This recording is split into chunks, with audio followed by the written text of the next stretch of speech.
Hello guys, welcome back to my channel do test and be confident.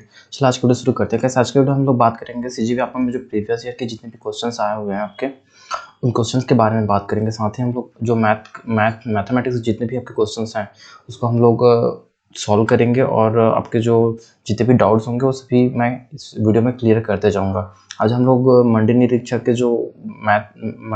में जो math आए थे उसके सॉल्यूशन की बात करेंगे कि किस तरीके से उसका हम लोग सॉल्व करेंगे। इसी तरीके से एक प्लेलिस्ट के थ्रू जो है ये पूरा आपका जितने भी एग्ज़ाम्स कंडक्ट हुए हैं सीजीपी एपम के द्वारा उसको हम लोग कवर करेंगे, जितने भी मैथ के आपके क्वेश्चंस बन सकते हैं। तो चलिए वीडियो शुरू करते हैं। इससे पहले अगर आप इस चैनल पर नए हो तो चैनल को सब्सक्राइब कर लेना, बेल आइकन को प्रेस कर देना ताकि आगे आने वाली वीडियो की नोटिफिकेशन आपको सबसे पहले मिल सके। चलिए वीडियो शुरू करते हैं। गाइस आज का हमारा पहला क्वेश्चन आप देख सकते हो यहाँ पे, यदि संख्या 48327 स्टार 8 पूर्णतः 11 से विभक्त हो तो स्टार का मान क्या होगा। यानी यहाँ पे हम लोगों को स्टार का मान बताना है। तो कैसे आपको पता ही होगा कि अगर हम लोग 11 से अगर इस संख्या को विभाजित करते हैं तो यहाँ पे देख सकते हो आपको क्या करना पड़ेगा। जो आपके 4 है एकांतर क्रम में उसको जोड़ करके उस जो है एकांतर क्रम में उसको घटाना पड़ता है। यानी मेरे कहने का मतलब ये है कि जैसे 4 + 3 और प्लस आपके 4 + 3 + 7 उसके बाद आपका 8 फिर माइनस में कर देंगे आप। कैसे यहाँ पे स्टार्ट करते हैं हम लोग। यहाँ पे देख सकते हो आपके क्वेश्चन नंबर फर्स्ट है आपका, यदि संख्या 48327 स्टार 8 को पूर्णतः 11 से विभक्त हो तो स्टार का मान क्या होगा। यानी यहाँ पे हम लोग देख सकते हैं 48327 स्टार है आपका और 8 है, ठीक है। इसको हम लोग 11 से विभाजित करना है, यानी 11 से विभाजित करना है। यानी अगर हम लोग 11 से विभाजित करेंगे तो या तो वो 11 आना चाहिए या फिर 0 आना चाहिए, ठीक है। उसका जो जोड़ है तो यहाँ पे एकांतर क्रम में पहले जोड़ते हैं 4 को 3 और 7 फिर 8, इसको जोड़ करके हम लोग वापस से किसे घटाएंगे 3 2 फिर स्टार इससे घटाएंगे। यानी आपका जो इसमें बनेगा कैसा रहेगा 4 + 3 + 7 फिर 8, ठीक है। फिर माइनस करेंगे आपके 8 + 2 प्लस स्टार को हम लोग x मान लेते हैं। फिर इस तरीके से तो यहाँ पे क्या आएगा आपका 4 3 7 7 14 14 और 8 कितना हो जाएगा आपका 14 और 8 हो जाएगा आपका 22, ठीक है।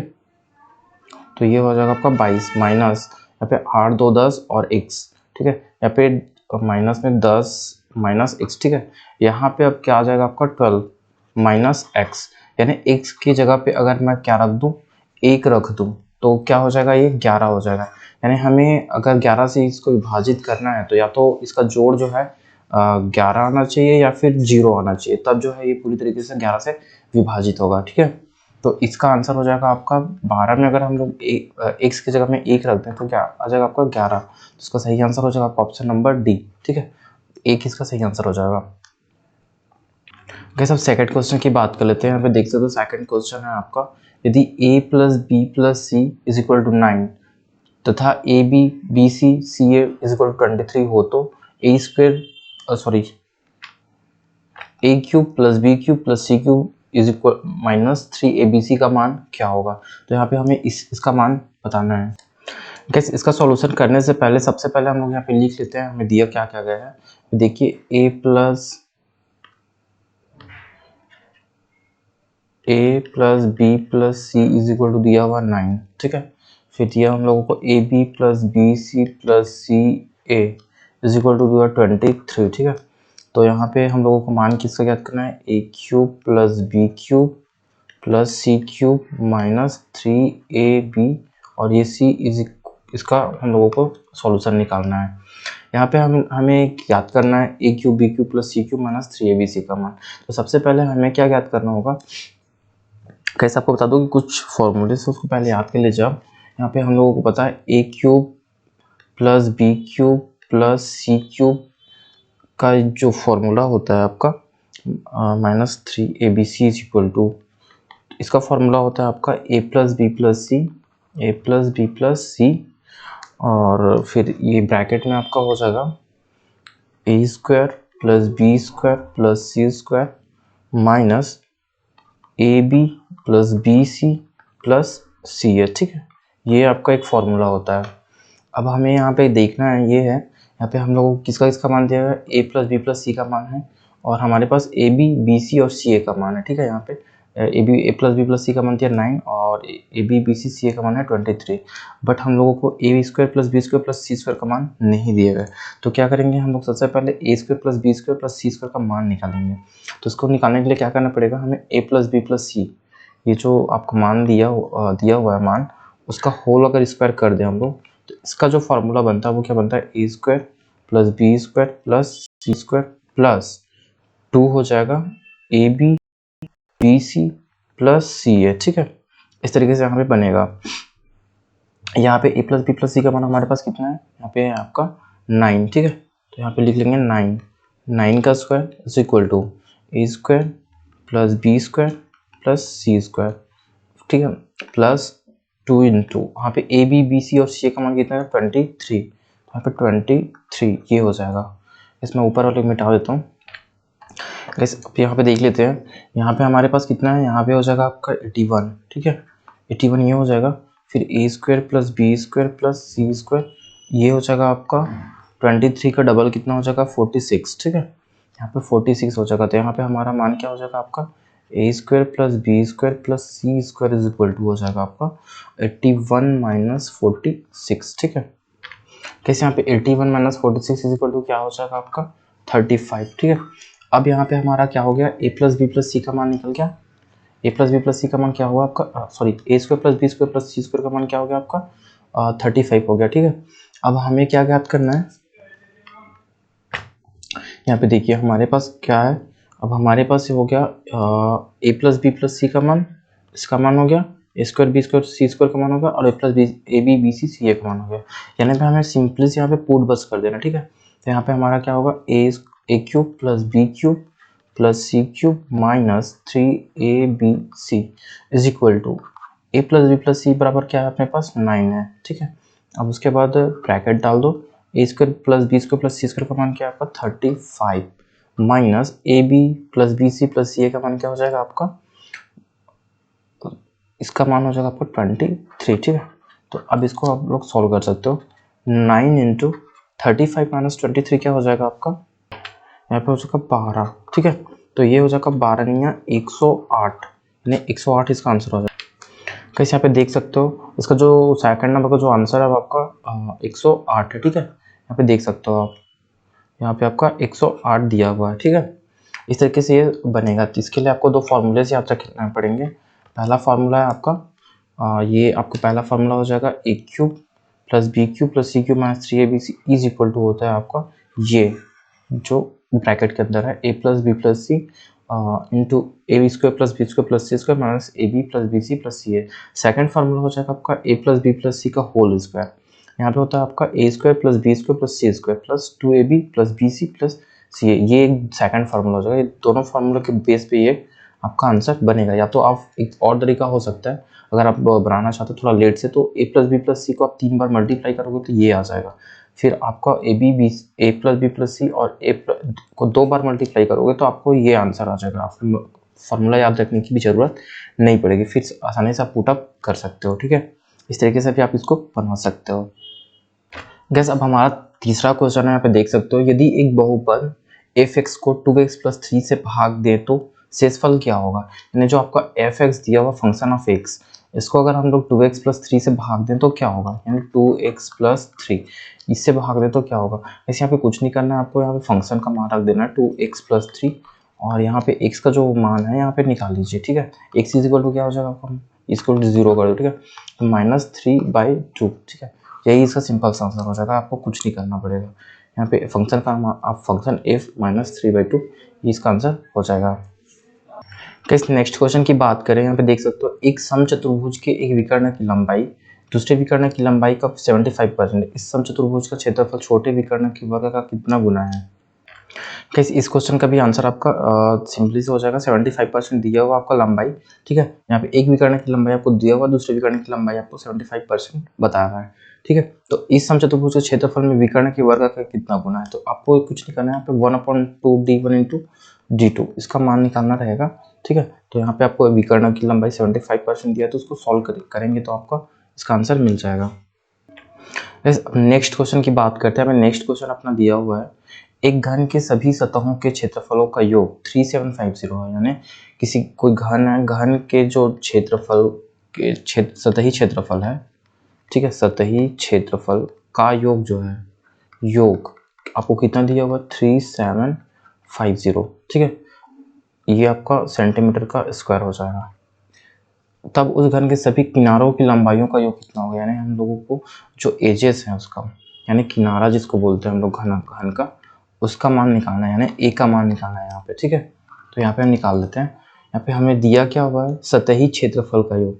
तो हम घन का सतही क्षेत्रफल का योग, सतही क्षेत्रफल क्या होता है 6a²। ठीक है, ये आपका घन का सतही क्षेत्र होता है, ये क्षेत्रफल का फॉर्मूला 6a²।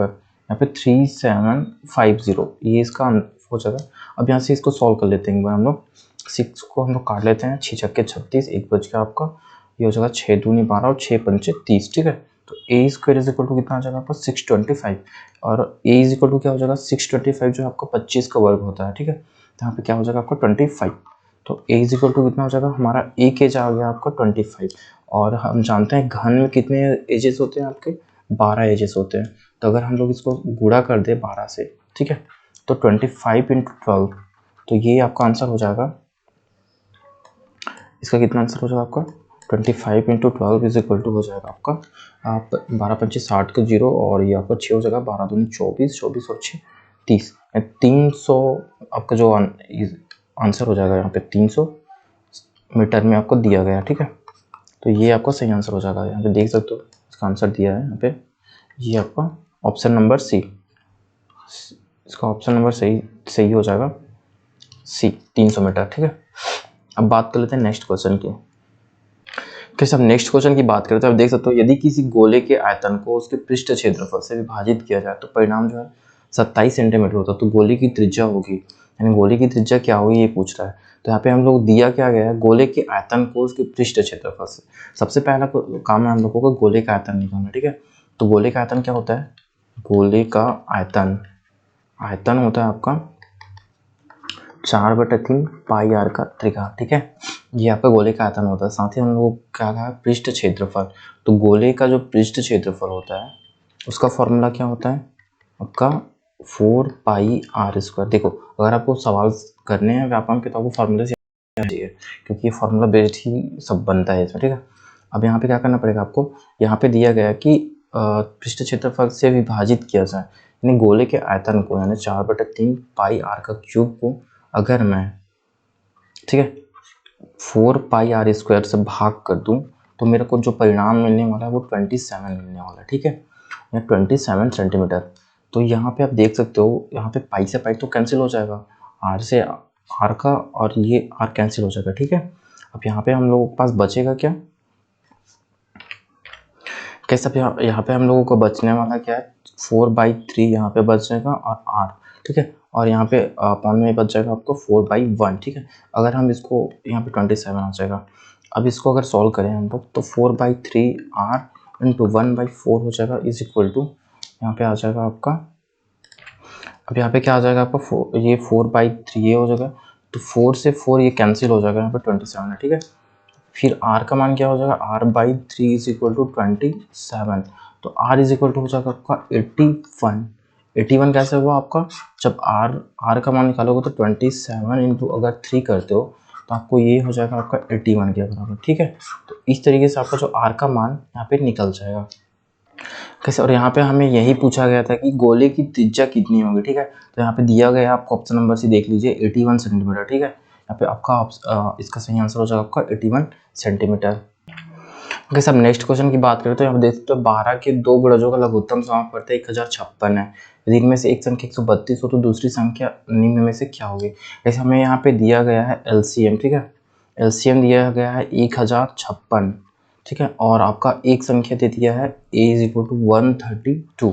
तो हमें क्या ज्ञात करना है, सेकंड नंबर का जो आपका है उसको ज्ञात करना है संख्या को। ठीक है, अब यहाँ पे कहा क्या गया ये देखिए, यहाँ पे समझने वाली बात ये है कि उसके बाद आपका आंसर आ जाएगा।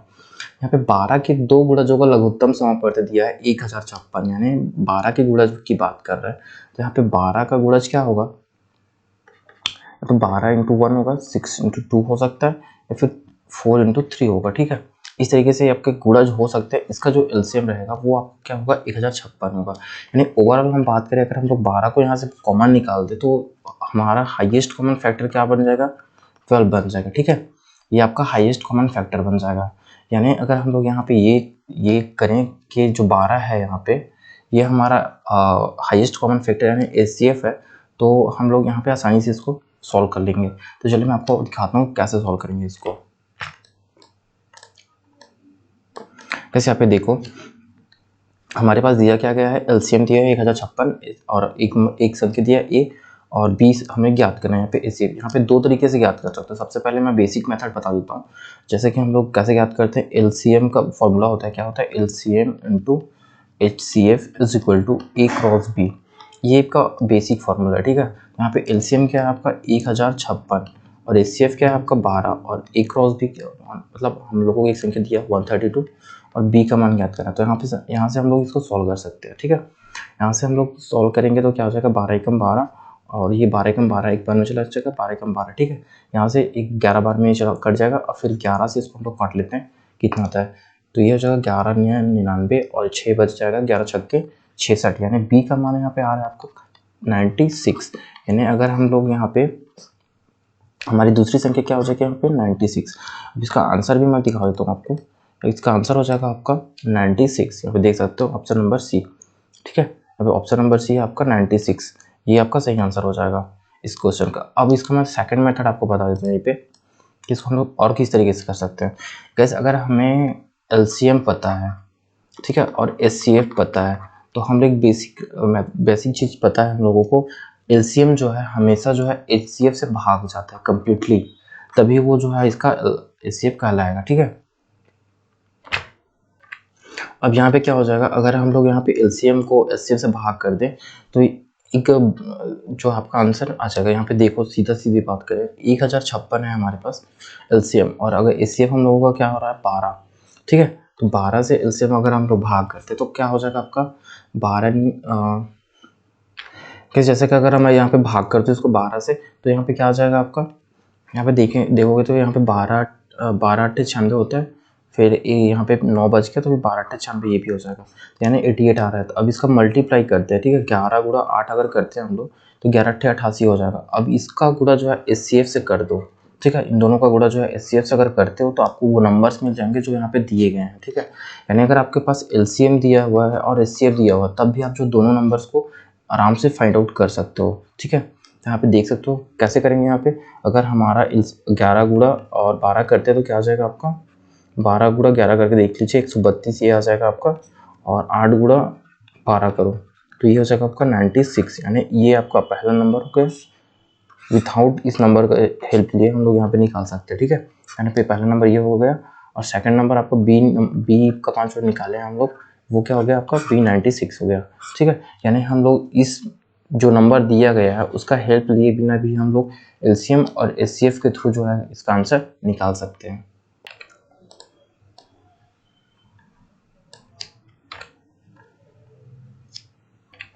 कैसे, अब बात कर लेते हैं हम लोग नेक्स्ट क्वेश्चन की। यहाँ पे क्वेश्चन नंबर 29 है, यदि x इज इक्वल टू √3/2 तो root of 1 + x plus root of 1 - x upon whole root of 1 + x minus root of 1 - x का मान ज्ञात करना है। यानी हमें दिया गया है x इज इक्वल टू √3/2 और ये आपका हो जाएगा root of 1 + x plus root of 1 - x। ठीक है, बट यहाँ पे दिया हुआ है आपका, इसमें ये पूरे का होल है आपका 1 + x minus root of 1 - x।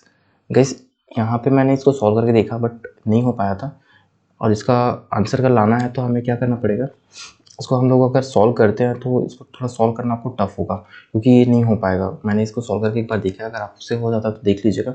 But अगर मैं इस रूट को हटा दूँ, ठीक है, इस रूट को मैं सिर्फ इसमें लगा दूँ, यानी मेरे कहने का मतलब ये है कि root of 1 + x plus root of 1 - x upon root of 1 + x ये, और माइनस रूट ऑफ 1 - x, इस तरीके से इसको सॉल्व करो तो ये आपका आंसर आ जाएगा। चलो मैं इसको आंसर आपको ला के दिखा देता हूँ, आप उस तरीके से बना के बताइएगा जो ऊपर में दिया गया है, ठीक है। मैंने तो ट्राई कर लिया बट नहीं हो पाया। तो सबसे पहले इसको क्या करेंगे, आपका हर का परिमेकरण करते हैं। हर का परिमेकरण का मतलब क्या होता है कि जो इसका नीचे वाला जो भी साइन होता है उसके विपरीत हम लोग ऊपर में गुणा कर देते हैं, ठीक है। तो 1 plus x plus root of 1 minus x, ये हो जाएगा आपका अपॉन, यहाँ पे हो जाएगा root of 1 plus x plus root of 1 minus x. ये आपका हर का परिमेकरण कहलाता है। यानी जो नीचे वाले जो भी साइन है उसके विपरीत साइन से आप जो है ऊपर नीचे मल्टीप्लाई कर दो, तो आपका ये कहलाता है आपका हर का परिमेकरण। तो इस तरीके से तो सॉल्व करेंगे। अब यहाँ पे क्या हो जाएगा आपका, यहाँ पे देख रहे हो 1 root of 1 plus x plus root of 1 minus x, और ये भी सेम चीज़ है, तो इसका क्या हो जाएगा आपका root of 1 plus x plus root of 1 minus x का होल स्क्वायर हो जाएगा यहाँ पे, ठीक है, ये आ जाएगा। अब नीचे में क्या होगा आपका, यहाँ पे ए का स्क्वायर, यहाँ पे एक चीज़ जानते होगा, ए प्लस बी और ए माइनस बी, ये एक फार्मूला होता है जिसका वैल्यू होता है A square minus B square, ये होता है। तो यहाँ पे यही आपको कॉम्बिनेशन देखने को मिल रहा होगा, देख लीजिए यहाँ पे अगर इसको ए मान लें इसको बी मान लें तो यहाँ पे क्या हो जाएगा ए माइनस बी, और यहाँ पे ए इसको ए मान लें और इसको बी मान लें तो यह हो जाएगा आपका ए प्लस बी। तो ओवरऑल हम लोग क्या लिख सकते हैं, ए स्क्वायर माइनस बी स्क्वायर, यानी इसका स्क्वायर और इसका स्क्वायर, यानी ये हो जाएगा 1 प्लस एक्स माइनस, ये हो जाएगा 1 माइनस एक्स, इस तरीके से, ठीक है। अब इसको सॉल्व करेंगे अगर हम लोग तो क्या आ जाएगा आपका, यहाँ पे सॉल्व करने के बाद मैं बता रहा हूँ कि देखिए यहाँ पे इस तरीके से सॉल्व करने के बाद आपको यहाँ पे इसको सॉल्व करने के बाद ये आ जाएगा आपका। उसके बाद ये आपका जो x का मान रखने के बाद, ठीक है, यहाँ पे आप x का मान रखोगे यहाँ पे तो ये आपका हो जाएगा 1 प्लस रूट 3/2, फिर रूट 1 माइनस रूट 3/2, इस तरीके से एक और आपको सॉल्यूशन मिलेगा, ठीक है। फिर यहाँ पे आपको जो क्या करना है, यहाँ पे एक और इक्वेशन मिल जाएगा, उस इक्वेशन को फिर सॉल्व करने के बाद आपका आंसर आ जाएगा √3। तो आप इसको एक बार कर लीजिएगा, ठीक है, वीडियो लंबा हो जाएगा इसमें करूँगा तो। जैसे आप देख सकते हो इसका आंसर जो आपका √3 आया हुआ है, तो आप उसको उसी तरीके से सॉल्व करेंगे तो उसका आंसर आ जाएगा, ठीक है। अब नेक्स्ट की बात करते हैं। यहाँ पे देख सकते हो 30 नंबर का क्वेश्चन है, कोई धन साधारण ब्याज की दर से 20 वर्ष में 4 गुना हो जाता है, ब्याज की वार्षिक दर क्या है, यानी हम लोगों को जो सालाना जो दर इसको पढ़ने वाला है उसको बताएंगे, ठीक है। तो कोई धन दिया हुआ साधारण ब्याज की दर से 20 वर्ष में 4 गुना हो जाता है, यानी 1 गुना से 4 गुना होने में इसको कितने साल लग रहा है, 20 साल, ठीक है। ये अपने को दिया हुआ है, तो अब हमें इसे रेट ऑफ इंटरेस्ट बताना है, तो रेट ऑफ इंटरेस्ट यहाँ पे फाइंड आउट करना है। जैसे अगर मैं इसको मूलधन को मान लूँ 100 रुपये, ठीक है, 100 रुपये मान लेता हूँ मूलधन को, तो हमारा फॉर्मूला क्या होता है, P गुणित R गुणित T बाई 100, ठीक है। ये एक आपका फॉर्मूला होता है सिंपल इंटरेस्ट का। तो यहाँ पे अगर मैं मूलधन को 100 रुपये मान लूँ, ठीक है, और आपका रेट ऑफ इंटरेस्ट R होगा और T होगा आपका 20 साल, ठीक है, और यहाँ पे आपका 100 हो, ठीक है। और यहाँ पे क्या दिया, 20 वर्ष में 4 गुना हो रहा है, यानी मूलधन जो है 100 रुपये था वो कितना हो गया 400, यानी 4 साल में 20 साल में आपका 400 रुपये हो गया, ठीक है। अब यहाँ पे सॉल्व कर लेते हैं, कैसे सॉल्व आएगा, फिर 100 से 100 कट जाएगा, रेट ऑफ इंटरेस्ट आपका हो जाएगा 20 एकम 20 और ये 20 दूनी 40, यानी 20% यहाँ पे आपका रेट ऑफ इंटरेस्ट देखने को मिलेगा, ठीक है। यहाँ पे इसका आंसर आ जाएगा 20%। कैसे यहाँ पे देख सकते हो, यहाँ पे इसका आपका आंसर नहीं दिया गया है, विलोपित कर दिया गया, तो यहाँ पे इसका आंसर गलत है। यहाँ पे 20% कहीं पे भी नहीं दिया, तो इसका आंसर हो जाएगा 20%, ठीक है। तो 20% इसका सही आंसर हो जाएगा। गाइस नेक्स्ट क्वेश्चन की बात करते हैं। यहाँ पे देख सकते हो थोड़ा सा आपको साफ नहीं दिख रहा होगा, यहाँ पे दिया गया है यदि 60 वस्तुओं का क्रय मूल्य 40 वस्तुओं के विक्रय मूल्य के बराबर हो तो लाभ प्रतिशत की गणना करना है। यानी हमारे पास दिया हुआ है 60 वस्तुओं का सीपी, ठीक है, 60 वस्तुओं का क्रय मूल्य 40 वस्तुओं के विक्रय मूल्य यानी सेलिंग प्राइस के बराबर है, तो हमें क्या करना है, लाभ प्रतिशत। तो लाभ प्रतिशत हमेशा किस में निकाला जाता है, किसके सापेक्ष, जो सेलिंग प्राइस सीपी के सापेक्ष में हमेशा आपको लाभ प्रतिशत देखने को मिलेगा, ना सीपी से एसपी में कितने की बढ़ोतरी हुई, ये जो है आपका लाभ प्रतिशत होता है। तो हमें यहाँ पे सिंपल से कुछ भी नहीं करना है, यही काम करना है कि यहाँ पे जो दिया हुआ है 60 CP is equal to 40 SP, ठीक है।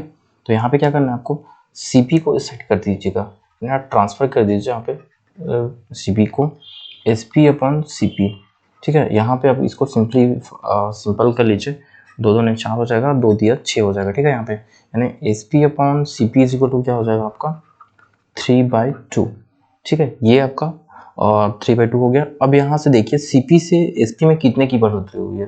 यहाँ पे एसपी सीपी अपने पास कितना है 2 है और उसमें 1 की बढ़ोतरी हुआ है 3, यानी हुई किस में से है सीपी में से। तो कितने की बढ़ोतरी हो रही है 1 की, किस में से हो रही है 2 में से। तो लाभ प्रतिशत क्या हो जाएगा आपका 100, ठीक है। तो यहाँ पे देख लीजिए दो को इसको काटने पे कितना आ जाएगा 50%, यानी ओवरऑल हमें जो लाभ मिल रहा है यहाँ पे परसेंटेज में वो आपको 50% का लाभ मिल रहा है, ठीक है। तो यहाँ पे दिया हुआ है आपका ऑप्शन नंबर बी जो है 50%, यहाँ पे देख सकते हो 50% यहाँ पे दिया हुआ है, ठीक है। इस तरीके से आप इसको सॉल्व कर सकते हो सिंपल वे में, क्योंकि लाभ प्रतिशत जो होता है वो हमेशा आपका सीपी के सापेक्ष में ही काउंट किया जाता है। गाइस अब नेक्स्ट क्वेश्चन की बात करते हैं। यहाँ पे देख सकते हो एक समानांतर चतुर्भुज के सम्मुख कोणों का, ठीक है। यहाँ पे आपको समानांतर चतुर्भुज दिया हुआ है, उसके सम्मुख कोणों का जो आपका योग है वो बता रहा है, ठीक है।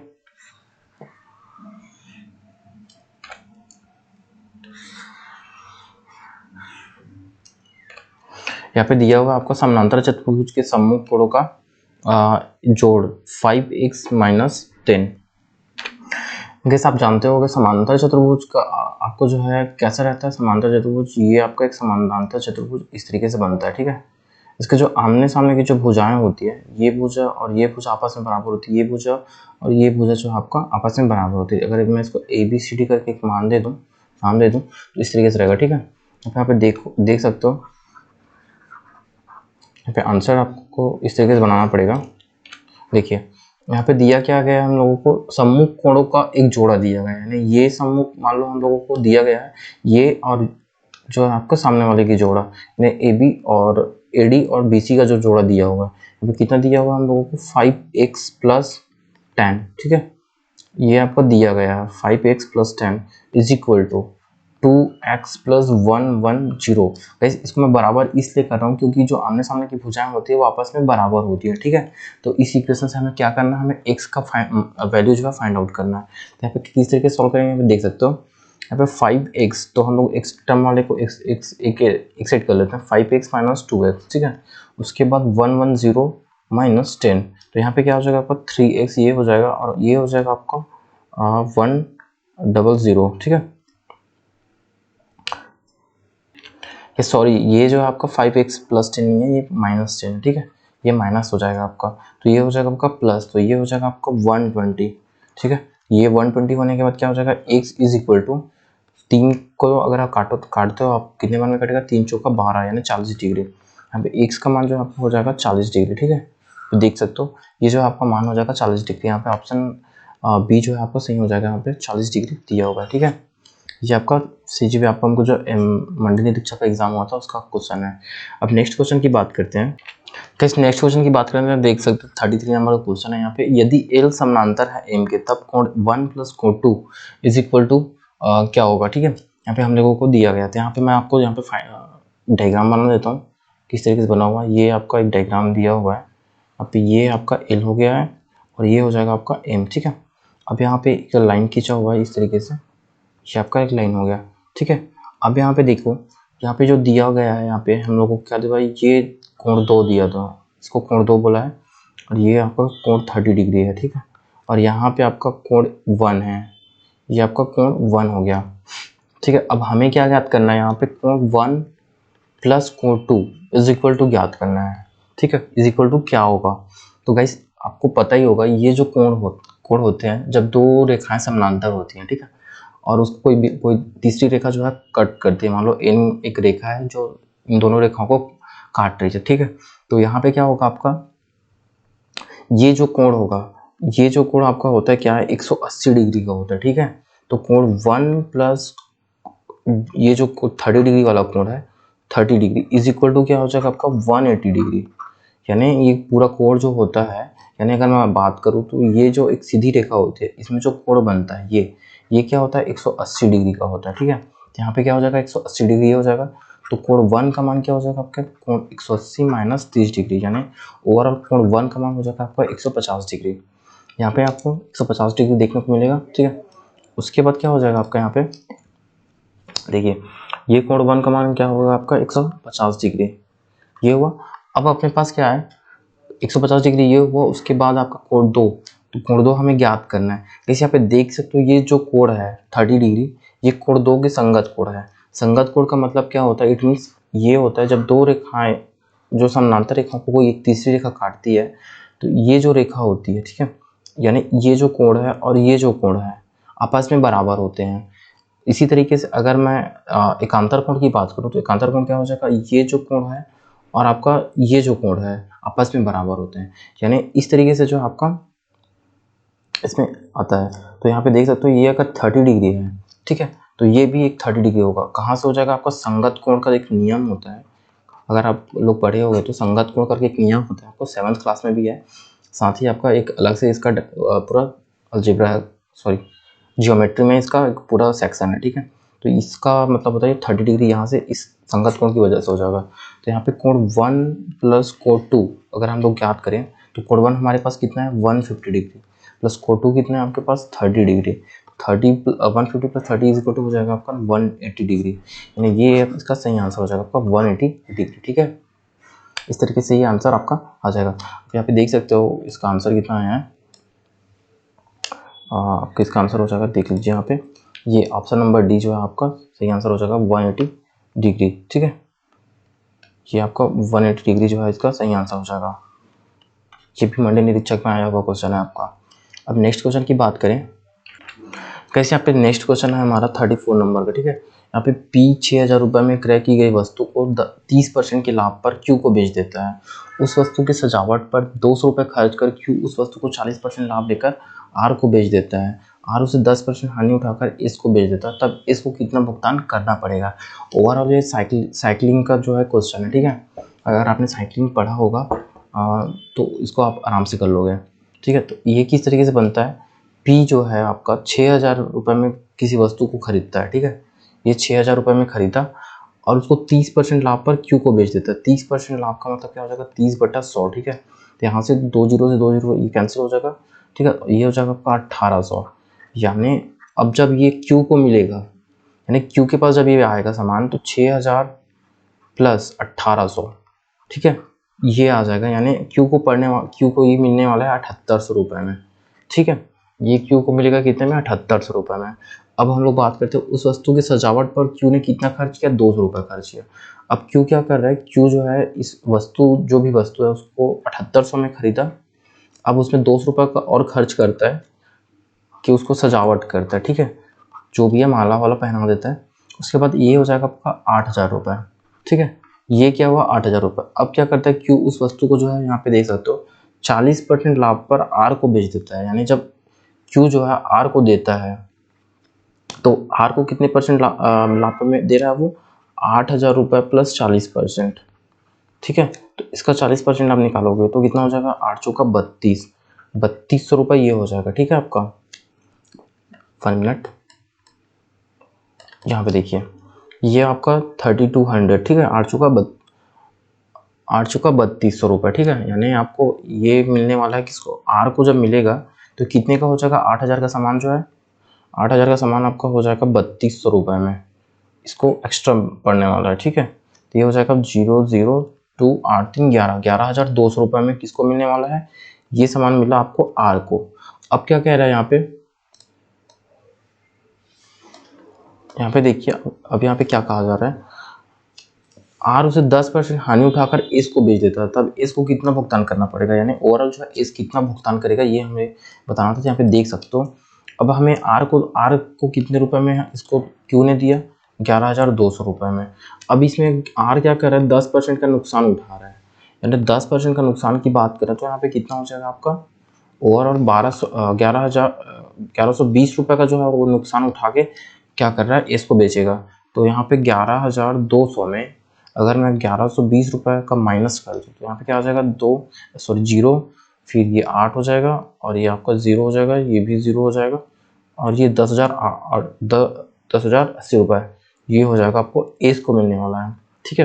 यानी ओवरऑल जो एस है वो जो है इस सामान के लिए कितने में 10,080 रुपये में जो है आपको चुकाना पड़ेगा, ठीक है, जो एस है उसको।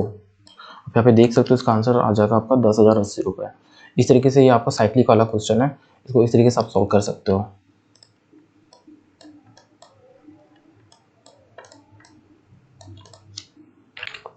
वैसे अब नेक्स्ट क्वेश्चन की बात करें 35 नंबर क्वेश्चन आप देख सकते हो, ठीक है। 35 नंबर क्वेश्चन आप देख लीजिए। निम्न चित्र में कोण बी ए सी प्लस कोण B D C is equal to क्या होगा। यानी हमारे पास एक चित्र दिया हुआ है, एक सर्कल है, ये आपका एक सर्कल है, ठीक है। इसमें एक चित्र दिया हुआ है, देख सकते हो यहाँ पे, ये दो चाप है, इस चाप के थ्रू ही बना हुआ है। यहाँ पे सबसे पहला बना लेते हैं, ये इस तरीके से आपका ये एक चित्र है, फिर इस चाप के थ्रू ही दूसरा आपका डायग्राम बना है यहाँ पे, ये एक है। उसके बाद इसके बीच में जो है एक को दिया गया है ये, ठीक है। इस तरीके से कुछ है, तो ये आपको ए मान लो, ये आपको मान लो बी, सॉरी ये बी हो जाएगा आपका, और ये हो जाएगा आपका डी, और ये हो जाएगा आपका सी, ठीक है। यहाँ पे दिया हुआ आपका कोण दिया हुआ है 120 डिग्री, ठीक है। इसमें आपको बता दूं कि इसका एक रूल होता है। यहाँ पे क्या कहा गया है, B A C plus B D C, इन दोनों का मान, दोनों का योग क्या होगा, बी ए सी प्लस कोण बी डी और सी इज इक्वल टू क्या होगा। गाइस मैं यहाँ पे बता दूं आपका, जो किसी भी एक ही चाप से बना हुआ कोण, जो आपके किसी भी वृत्त के जो आपके उस परिधि पे बनते हैं, वो जो है सेंटर में जो दिए गए रहते हैं कोण, उसके योग के बराबर होता है, ठीक है।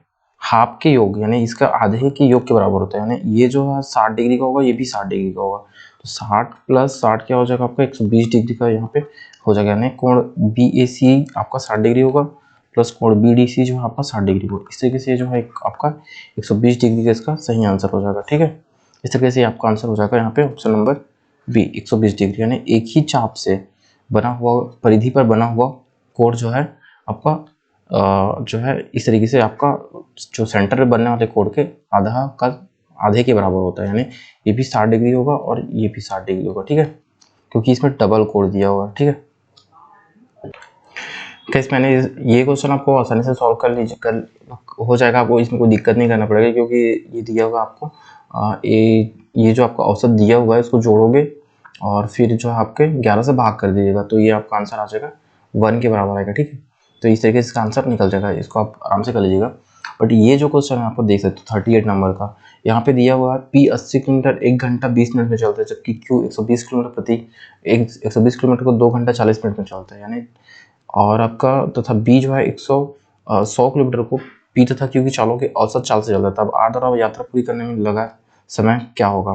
इस तरीके से पूछा गया। मैं इसको सब जब सॉल्व किया तो ये मेरे से 2 घंटा आ रहा था, बट यहाँ पे आंसर दिया गया है 1 घंटा 54.29 मिनट्स लगभग। तो ये जो इसको आप एक बार कर लीजिएगा, करके देखिएगा कि आपसे बन रहा है कि नहीं, और कमेंट बॉक्स में जरूर बताइएगा।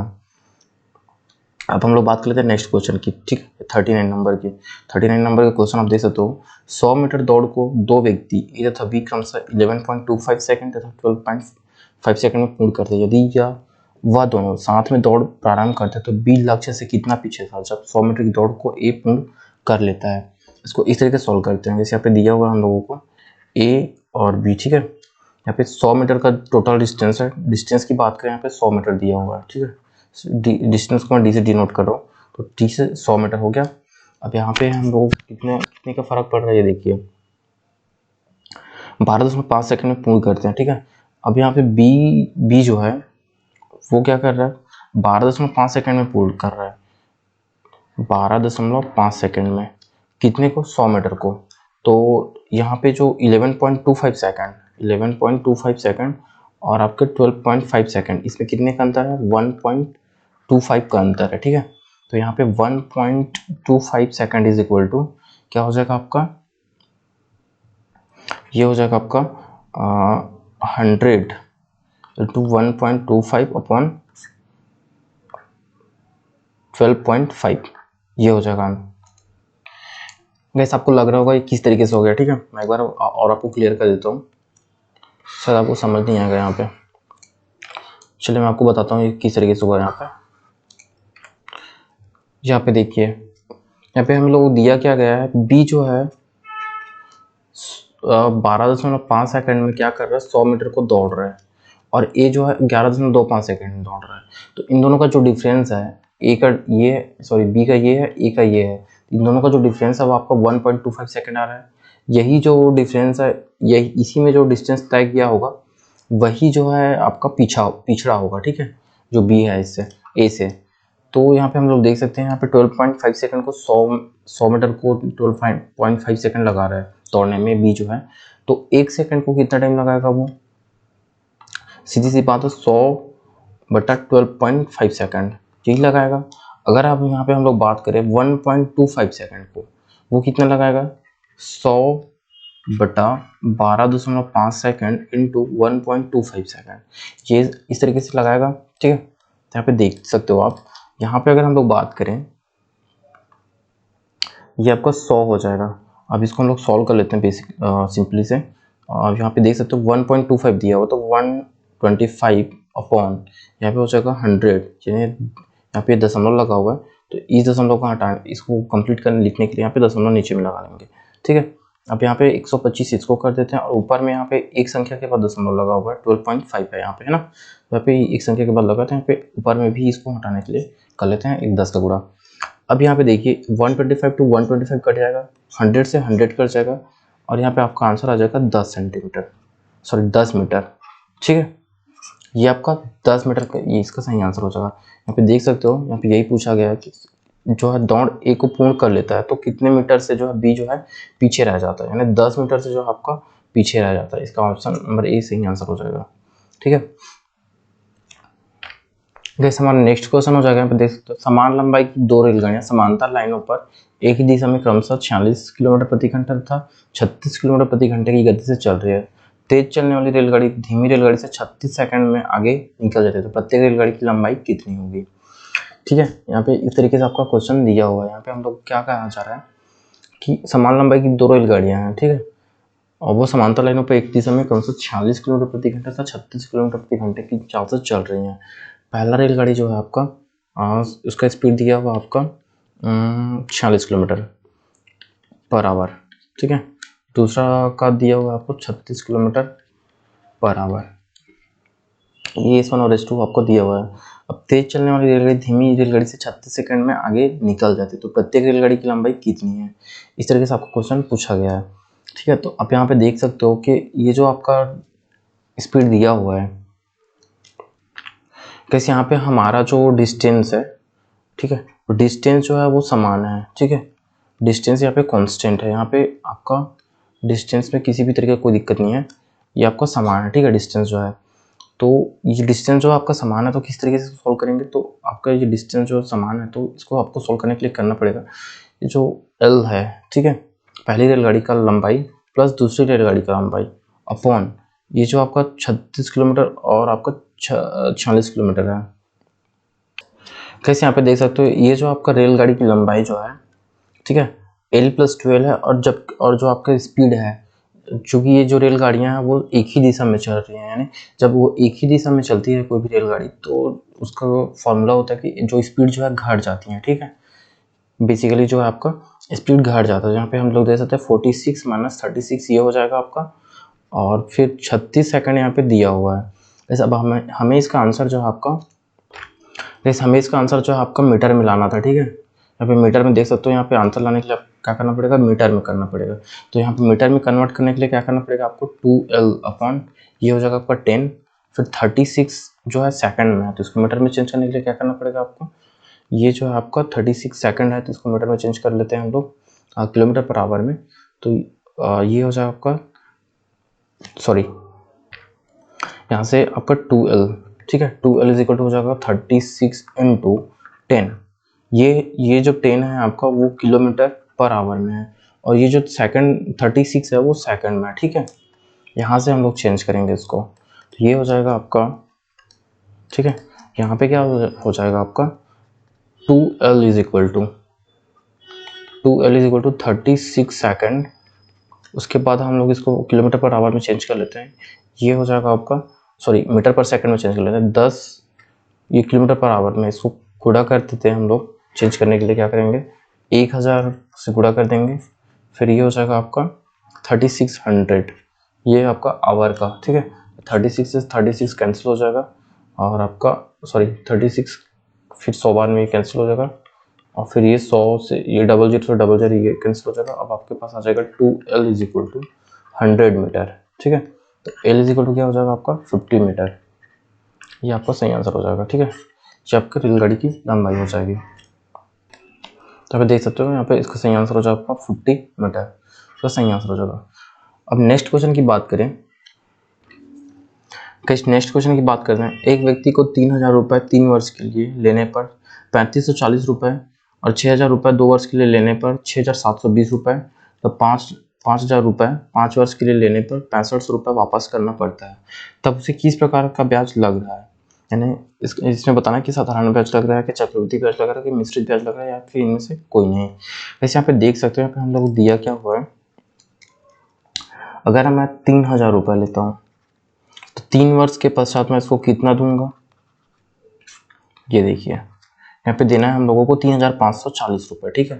3540 रुपये, तो इसमें जो 540 है वो इसका ब्याज है, ठीक है। इसी तरीके से पहला ये चीज़ हो गया। दूसरा क्या दिया हुआ है, अब यहाँ पे 6000 रुपये अगर मैं लेता हूँ, ठीक है, कितने साल के लिए, 2 साल के लिए, तो मुझे कितना ब्याज देना पड़ेगा यहाँ पे,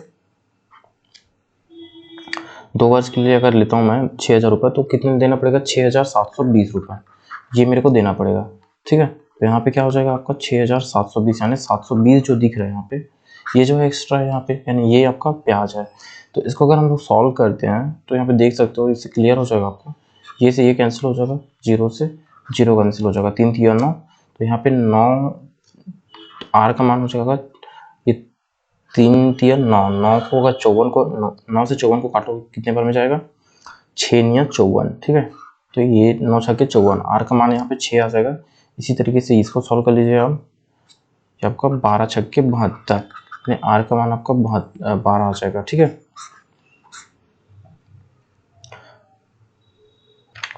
सॉरी, यहाँ पे आपका आंसर, इसका आंसर आ जाएगा 6, ये भी 6% हो जाएगा।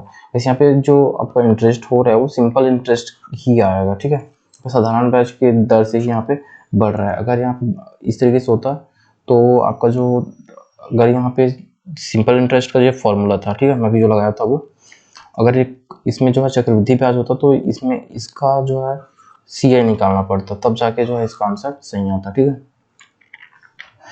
ओके, सब नेक्स्ट क्वेश्चन की बात करते हैं। यहाँ पे देख सकते हो 42 नंबर का क्वेश्चन है, x की चतुर्घात प्लस 4 का मान किसके बराबर होगा, यानी x का 4 घात दिया है, फिर 4 इज इक्वल टू क्या होगा, इसका मान क्या होगा, हमें ये बताना है, ठीक है। अब इसका हम लोग सॉल्व कैसे करेंगे, वैसे इसको हम लोग ऑप्शन से सॉल्व कर सकते हैं। जहाँ पे ये देखिए यहाँ पे दिया हुआ है, ठीक है, यहाँ पे क्या दिया हुआ है, यहाँ पे ऑप्शन दिया हुआ है। तो यहाँ पे अगर हम लोग x की चतुर्घात प्लस 4 दिया हुआ है, तो यहाँ पे इसको हम लोग क्या देख सकते हैं, अगर हम लोग यहाँ पे x का मान 2 रखते हैं, ठीक है, x बराबर 2 रखते हैं, तो क्या आएगा, ये देखिए 2 को की पावर 4 प्लस 4, ये क्या हो जाएगा आपका, 2 की पावर 4 में क्या हो जाएगा आपका, 2 को 4 पर गुणा करना है, 2 दूनी 4, 4 दूनी 8 दूनी 16, 16 प्लस 4 यानी 20। अगर मैं x का मान जो है 2 रखता हूँ इन ऑप्शंस में, जिसमें भी आपका ऑप्शंस में आप रख के देखना, किसी में भी आप रखोगे तो अगर उसका मान जो है 20 हो जाता है, ठीक है, तो आप इसको सॉल्व कर सकते, तो वही जो है आपका आंसर होगा। इसके अलावा अगर आप करना चाहते हो तो इसको एक तरीके से और सॉल्व कर सकते हो।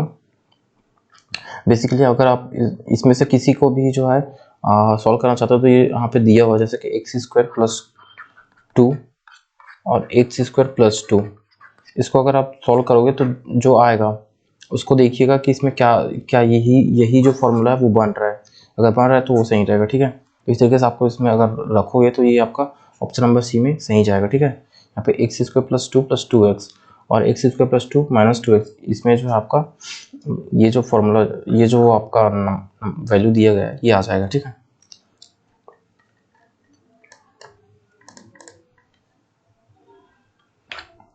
कैसे, अब नेक्स्ट क्वेश्चन की बात करते हैं। यहाँ पे देख सकते हो युगपत समीकरण दिया हुआ आपको 2x प्लस 5y, फिर 5x plus 3y is equal to 14।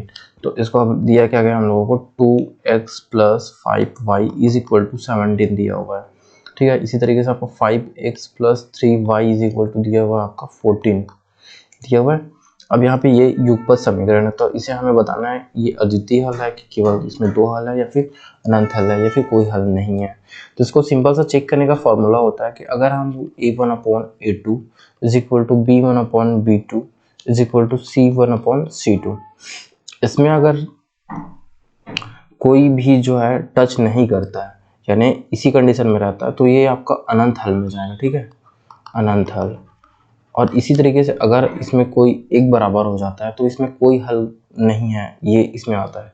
और साथ ही अगर कोई इसमें जो है दोनों जो जितने भी इक्वेशंस होते हैं वो तीनों अगर बराबर नहीं होते हैं तो वो आपका हो जाता है अद्वितीय हल या फिर यूनिक हल, ठीक है।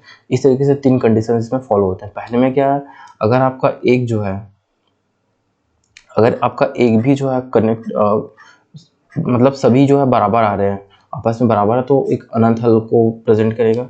अगर इसमें से कोई एक जो है आपका बराबर नहीं हो रहा है तो वो जो है आपका कोई हल नहीं है उसको आपको रिप्रेजेंट करेगा। साथ ही अगर आपका जो a1/a2 not equal to b1/b2 not equal to c1/c2 यानी तीनों जो है आपस में बराबर नहीं होंगे तो एक यूनिक सॉल्यूशन को रिप्रेजेंट करेगा, ठीक है। ये आपका बेसिक फंडामेंटल है इसका। अब इसको हम लोग देख लेते हैं ये किस में रिप्रेजेंट करेगा, ठीक है। इसको मैं बता देता हूँ कि ये किस तरीके से रिप्रेजेंट करेगा। यहाँ पे हम लोगों को दिया क्या हो गया था, सॉरी,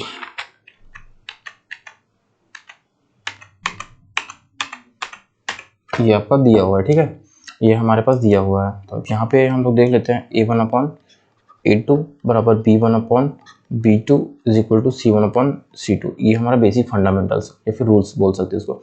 तो यहाँ पे देख सकते हो हमारा पहला समीकरण ये हो जाएगा, दूसरा समीकरण ये हो जाएगा, ठीक है। तो यहाँ पे दो क्या, a1 क्या है अपना 2 है, a2 क्या है अपना 5 है, फिर b1 क्या है अपना 5 है और b2 कितना है 3 है। इस तरीके से आपका c1 क्या है आपका 17 है और आपका c2 क्या है आपका 14 है।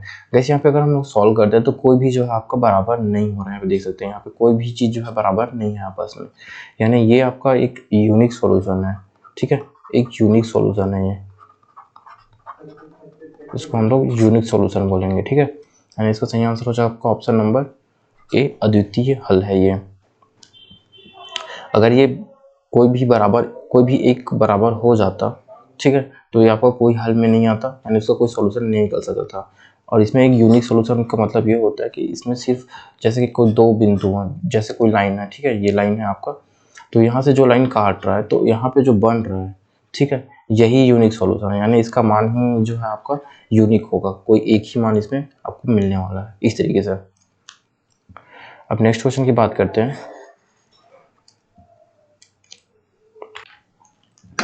नेक्स्ट क्वेश्चन की बात करते हैं हम लोग। 45 नंबर का क्वेश्चन है, ठीक है, यहाँ पे देख सकते हो 45 नंबर का क्वेश्चन है आपका। यहाँ पे एक व्यक्ति एक रेलगाड़ी को 30 मिनट में पार करता था, वही रेलगाड़ी जब वह व्यक्ति खड़ा रहता है उस व्यक्ति को 5 मिनट में पार कर देता है, तब उस व्यक्ति में उस रेलगाड़ी की चालों का अनुपात क्या है। यानी हमें जो है उस रेलगाड़ी और उस व्यक्ति की जो चालों का अनुपात है वो बताना है, ठीक है। तो हमारे पास क्या है, सबसे पहले स्पीड इज इक्वल टू क्या होता है, डिस्टेंस अपॉन टाइम, ये एक फॉर्मूला है, ठीक है, बेसिक फॉर्मूला है, सबको पता होना चाहिए। अब यहाँ पे एक व्यक्ति एक रेलगाड़ी को 30 मिनट में पार कर रहा है, ठीक है, यानी अगर हम लोग यहाँ पे हम लोगों का क्या चीज़ है, यहाँ पे जो डिस्टेंस है वो सेम है, उस व्यक्ति में उस रेलगाड़ी की चालों का अनुपात बताना है, ठीक है। तो हमारे पास डिस्टेंस जो है सेम है, तो स्पीड क्या हो जाएगा आपका डिस्टेंस अपॉन टाइम, टाइम क्या है अपने पास 30 मिनट, ठीक है, पहला स्पीड के लिए। सेकेंड स्पीड क्या है अपने पास, जब वह व्यक्ति खड़ा रहता था उस व्यक्ति को 5 मिनट में ट्रेन जो है पार कर जाती है, ठीक है। तो 5 मिनट में ट्रेन जब पार करेगी तो उसका भी डिस्टेंस जो है सेम है, तो फिर ये 5 हो जाएगा, ठीक है। अब हमारे पास क्या है S1 और S2 का जो अनुपात पूछ रहा है, ठीक है, उस व्यक्ति एवं उस रेलगाड़ी की चालों का अनुपात बताना है। ये रेलगाड़ी का अनुपात, चाल का अनुपात हो गया, और ये जो है व्यक्ति के चाल का अनुपात, तो D/30 और ये हो जाएगा आपका 5/D, ठीक है, D से D कैंसिल हो जाएगा, 5 कम 5 हो जाएगा, 5 छक्के 30, ये इस तरीके से आपका 1/6 इसका सही आंसर हो जाएगा, ठीक है, ऑप्शन नंबर बी, ठीक है। इस तरीके से इसको आप सॉल्व कर सकते हो। अब नेक्स्ट की बात करते हैं।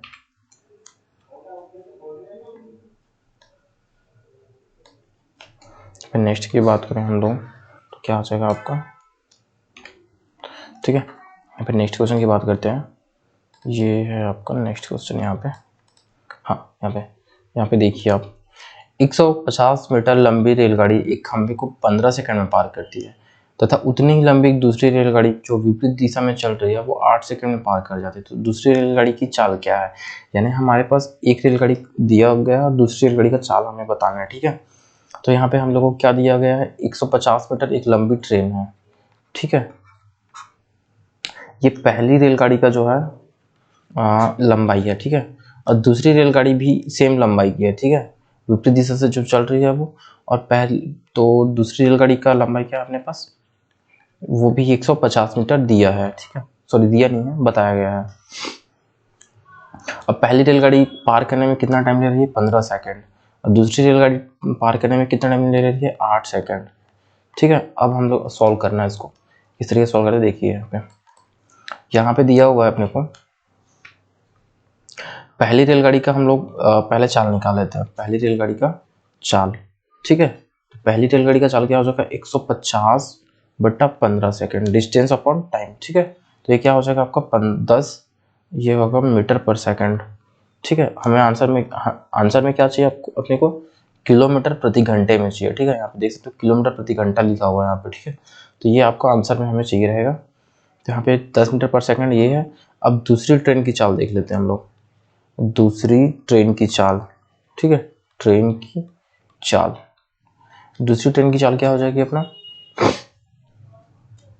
दूसरी ट्रेन की चाल हो जाएगी आपका 150, ये हो जाएगा प्लस 150, क्योंकि दूसरी ट्रेन जो है पहली ट्रेन को पार करने के लिए उसको 150 मीटर पहली ट्रेन को भी पार करना पड़ेगा। ठीक है, तो उसका वो हो जाएगा फिर 8 मीटर, ये हो जाएगा 8 सेकेंड, ये हो जाएगा। ठीक है, टाइम। तो अब यहाँ पे क्या हो जाएगा आपका, ये क्या हो जाएगा, x प्लस वाई। ठीक है, सापेक्ष चाल जो है x प्लस वाई हो जाएगा इसका, पहली ट्रेन के सापेक्ष दूसरी ट्रेन की चाल, ये हो जाएगी आपको 300 बटा 8 सेकेंड। ठीक है, अब यहाँ पे हम लोग क्या करेंगे गैस, यहाँ पे क्या हुआ, x प्लस वाई जो सापेक्षिक आपका चाल हो जाएगा, सापेक्षी चाल हो जाएगा। ठीक है, पहले के सापेक्ष में दूसरी की चाल, तो यहाँ पे क्या हो जाएगा आपका 300 बटा 8, इसको अगर हम लोग काटते हैं तो 75/2 में ये कट जाएगा। ठीक है, अब अपने पास क्या आ जाएगा, ये होगा आपका सापेक्षिक चाल। ठीक है, अब सापेक्षिक चाल, पहली की चाल क्या है अपने पास, पहले की चाल अपने पास दिया हुआ है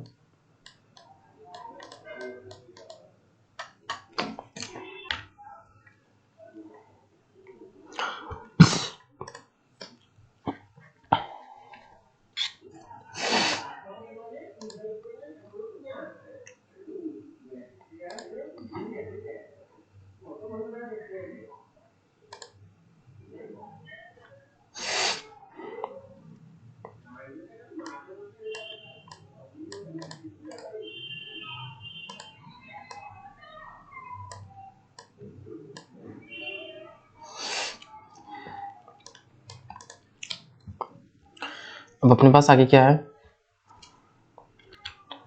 गाइस, अब अपने पास आगे क्या है, यहाँ पे देख सकते हो x plus y is equal to 75/2, then x का मान अपने पास क्या है 10 मीटर पर second plus y is equal to 75/2, ये हो जाएगा। ठीक है, आपका 75/2 ये हो जाएगा।